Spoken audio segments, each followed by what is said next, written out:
उपभाग 15 देश छोड़ जाने का सुझाव। दूसरे दिन सेनापति ने शाक्य संघ की दूसरी सभा बुलाई।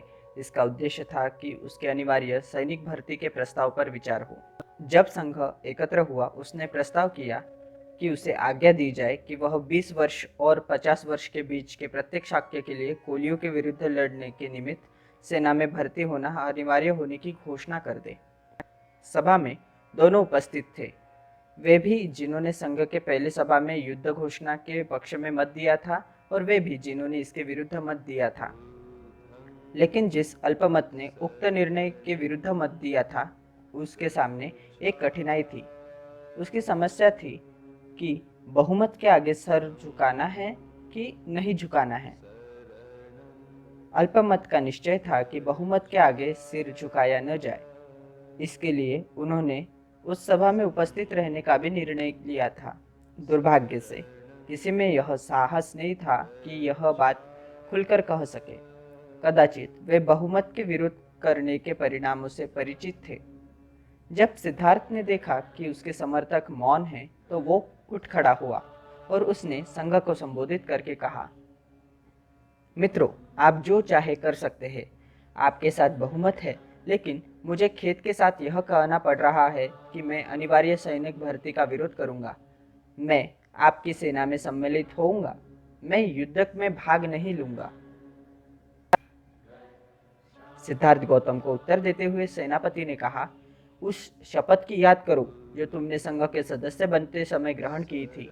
यदि तुम अपने दिए गए वचनों में से किसी एक भी वचन का पालन नहीं कर पाओगे, तुम सार्वजनिक निंदा का भाजन बनोगे।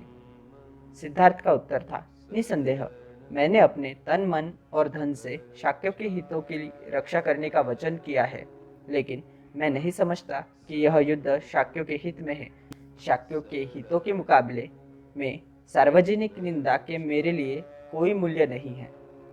सिद्धार्थ ने संघ को इस बात की याद दिलाई और सावधान किया कि कोलियों से निरंतर झगड़ते रहने के कारण शाक्य संघ बहुत कुछ कौशल नरेश के हाथों का खिलौना बन चुका है। इसकी कल्पना करना आसान है कि यह युद्ध शाक्य संघ को और भी अधिक दुर्बल बना देगा और इससे कौशल नरेश को एक और ऐसा अवसर मिल जाएगा कि वह शाक्य संघ के स्वतंत्रता को और भी अधिक घटा दे। सेनापति को क्रोध आ गया। वह बोला, तुम्हारा यह भाषण कौशल तुम्हारे किसी काम नहीं आएगा। तुम्हें संघ के बहुमत के सामने सिर झुकाना होगा। शायद तुम्हें इस बात का बहुत भरोसा है कि कौशल नरेश की अनुमति के बिना संघ अपनी आज्ञा की अवहेलना करने वाले को फांसी या देश से निकाल देने की सजा नहीं दे सकता, और यदि इनमें से कोई भी एक दंड तुम्हें दिया जाए तो कौशल नरेश इसकी अनुमति नहीं देगा। लेकिन याद रखो, संघ तुम्हें दूसरे अनेक तरीकों से दंडित कर सकता है। संघ तुम्हारे परिवार के सामाजिक बहिष्कार का निर्णय कर सकता है और संघ तुम्हारे परिवार के खेतों को जब्त कर सकता है। इसके लिए संघ को कौशल नरेश की अनुमति की आवश्यकता नहीं। सिद्धार्थ ने समझ लिया कि यदि उसने कोलियों के विरुद्ध युद्ध घोषणा करने का प्रस्ताव के लिए अपना विरोध जारी रखा तो उससे क्या क्या दुष्परिणाम हो सकते हैं। इसलिए वह 3 बातों में से एक का चुनाव कर सकता था। 1. सेना में भर्ती होकर युद्ध में भाग ले सकता था। 2.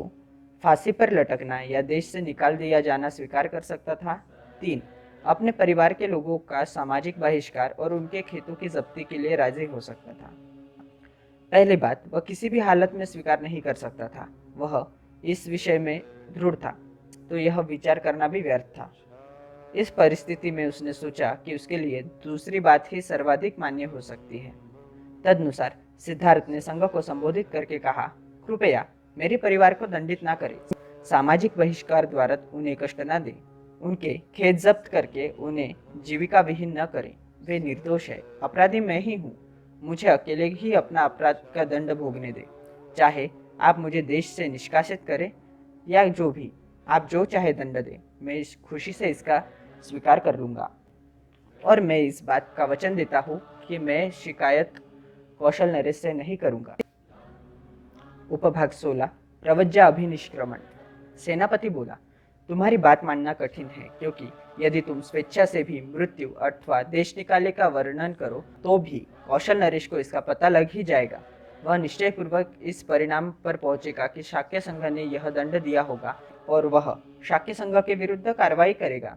यदि यह कठिनाई है तो मैं आसानी से एक उपाय सुझा सकता हूँ, सिद्धार्थ गौतम का उत्तर था। मैं परिवारजक बन सकता हूँ और देश से बाहर चला जा सकता हूँ। यह भी एक प्रकार का देश निकाल ही है। सेनापति ने सोचा कि यह एक अच्छा सुझाव है, किंतु उसे इसके कार्य रूप में परिणत होने का संदेह था। इसलिए सेनापति ने सिद्धार्थ से पूछा, बिना अपने माता पिता और पत्नी की अनुज्ञा तुम परिवारजक कैसे बन सकते हो? सिद्धार्थ ने उन्हें विश्वास दिलाया कि वह भरसक अनुमति प्राप्त करने का प्रयास करेगा और कहा, मैं वचन देता हूँ कि चाहे अनुमति मिले या चाहे ना मिले, मैं तुरंत देश छोड़ दूंगा। संघ को लगा कि सिद्धार्थ का सुझाव ही इस विकट समस्या का सर्वश्रेष्ठ हल है। संघ ने इसे स्वीकार कर लिया। सभा के सम्मुख जो कार्यक्रम था उसे समाप्त कर संघ विरजित होने को ही था कि एक तरुण शाक्य ने अपने स्थान पर खड़े होकर कहा, कृपया मेरी बात सुने, मैं कुछ महत्व की सूचना देना चाहता हूँ। उसे बोलने की अनुमति मिली तो उसने कहा, मुझे इसमें तनिक संदेह नहीं है कि सिद्धार्थ गौतम अपने वचन का पालन करेगा और तुरंत देश के बाहर चला जाएगा, लेकिन एक बात है जिससे मैं थोड़ा चिंतित हूँ। अब जबकि सिद्धार्थ आंखों से अदृश्य हो जाएगा, तो क्या संघ का यह इरादा है कि कोलियों के विरुद्ध युद्ध की घोषणा कर दी जाए? मैं चाहता हूँ कि संघ पुनः इस बात पर गंभीरतापूर्वक विचार करे। कुछ भी हो, कौशल नरेश को सिद्धार्थ और गौतम के देश निकाले का तो पता चल ही जाएगा। यदि शाक्य तुरंत कोलियों के विरुद्ध युद्ध की घोषणा कर देंगे तो कौशल नरेश समझ जाएगा कि सिद्धार्थ गौतम ने इसलिए देश का त्याग किया होगा क्योंकि वह कोलियों के विरुद्ध युद्ध छेड़ देने का विरोधी था। यह हमारे लिए अच्छा नहीं होगा। इसलिए मेरा प्रस्ताव है कि हम सिद्धार्थ गौतम को गृहत्याग और कोलियों के विरुद्ध वास्तविक युद्ध छेड़ देने के बीच कुछ समय यूं ही गुजार दे, अन्यथा कौशल नरेश इन दोनों घटनाओं के बीच संबंध स्थापित कर लेगा। संघ को लगा कि यह निश्चित ही महत्वपूर्ण बात है। नीति की दृष्टि से यह मान ली गई। इस प्रकार शाक्य संघ की यह दुखांत सभा समाप्त हुई और उस अल्पमत ने, जो युद्ध के विरोधी था किंतु जिसमें अपनी बात साफ साफ कहने का साहस नहीं था, संतोष की सांस ली कि एक अत्यंत भयानक स्थिति से किसी न कैसे वे पार हो गए थे। उपभाग 17, विदाई के शब्द। शाक्य संघ की सभा में जो कुछ हुआ उसकी सूचना सिद्धार्थ गौतम के वापस लौटने से बहुत पहले ही राजा के महल में पहुंच गई थी। घर पहुंचने पर सिद्धार्थ गौतम ने देखा कि उसके माता पिता बहुत दुखी है और रो रहे हैं। शुद्धोधन ने कहा, हम युद्ध के दुष्परिणामों की चर्चा किया करते थे, लेकिन मैं नहीं जानता था कि तुम इस सीमा तक जाओगे। सिद्धार्थ का उत्तर था, मैं भी नहीं सोचता था कि ऐसी स्थिति आ पहुंचेगी। मैं समझता था कि समझाने से शाक्य शांति के समर्थक बन जाएंगे, किंतु दुर्भाग्य से सैनिक अधिकारियों ने लोगों को इतना उत्तेजित कर दिया था कि मेरी बातों का उन पर कोई प्रभाव नहीं पड़ सका। लेकिन मैं आशा करता हूँ कि इतना तो आप भी समझ ही गए होंगे कि मैंने कैसे परिस्थिति को अधिक बिगड़ने से बचा लिया। मैं सत्य और न्याय के पद से विचलित नहीं हुआ और सत्य और न्याय का आग्रह करने का जो भी दंड था मैंने उसने अपने ही सर पर ले लिया है। लेकिन शुद्धोधन इससे संतुष्ट नहीं था। बोला, लेकिन तुमने यह सोचा है कि इससे हमारे सर पर क्या बीतेगी? लेकिन इसी कारण तो मैंने प्रतिज्ञा लेना स्वीकार किया है, सिद्धार्थ बोला। जरा सोचो तो सही, यदि शाक्यों ने सारे खेत जब्त करने की आज्ञा दे दी होती तो इसका क्या दुष्परिणाम हुआ होता। लेकिन तुम्हारे बिना हम इन खेतों को रखकर करेंगे क्या? शुद्धोधन ने पूछा। सारा परिवार ही शाक्य जनपद का परित्याग कर देश से बाहर क्यों न चले जाए? रोती हुई प्रजापति गौतमी भी सहमत थी। बोली, तुम हम सबको इस प्रकार छोड़कर अकेले कैसे जा सकते हो? सिद्धार्थ ने सांत्वना दी। माँ, क्या तुमने हमेशा श्रवाणी होने का दावा नहीं किया? क्या ऐसा नहीं हो सकता?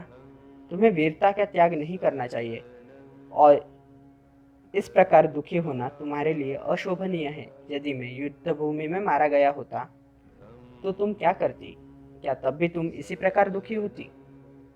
गौतमी बोली, नहीं, यह तो एक क्षत्रिय का योग होता है, लेकिन अब तुम लोगों से दूर जंगल में जानवरों के साथ रहने जा रहे हो।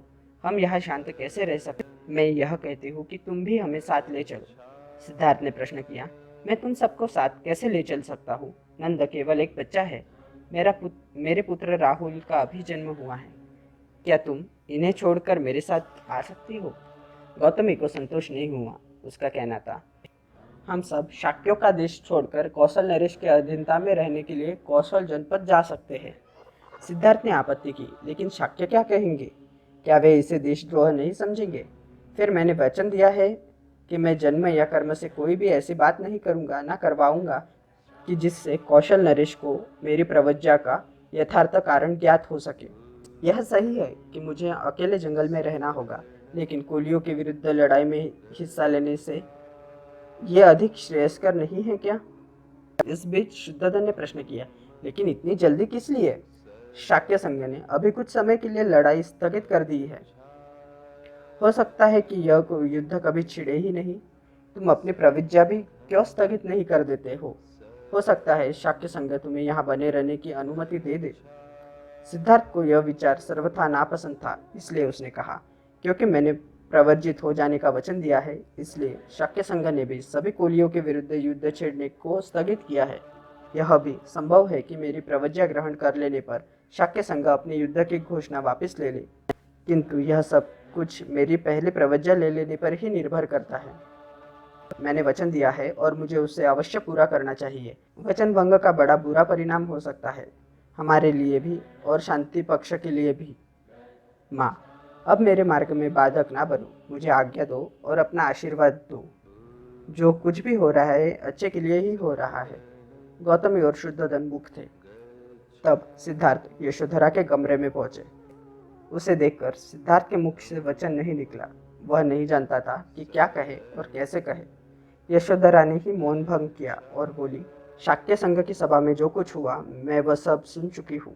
सिद्धार्थ ने पूछा, यशोधरा, मुझे बता कि तुझे मेरा प्रवर्जित होने का निश्चय कैसा लगा है?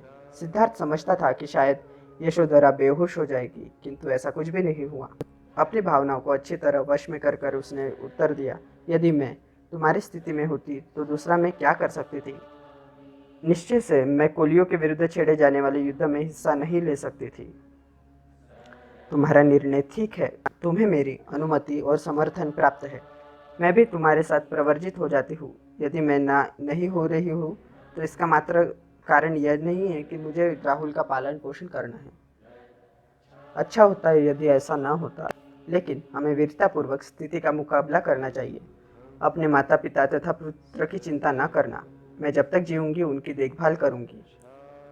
अब मैं इतना ही अपने प्रिय संबंधियों को छोड़ छाड़ कर जो तुम प्रवर्जित होने जा रहे हो, तुम किसी ऐसे नए पद का आविष्कार कर सको जो मानवता के लिए कल्याणकारी हो। सिद्धार्थ इससे बड़ा प्रभावित हुआ। इससे पहले उसने कभी नहीं जाना था कि यशोधरा इतनी दृढ़ थी, इतने वीर भाव से ओतप्रोत थी और इतनी अधिक उदार थी। आज ही उसे पता लगा था कि वह कितना भाग्यवान था कि यशोधरा जैसी पत्नी उसे प्राप्त हुई है। आज भाग्य ने दोनों को ही पृथक कर देना था। उसने उसे राहुल को लाने को कहा। एक पिता के वात्सल्यपूर्ण दृष्टि डालकर उसने वहां से विदाई ली।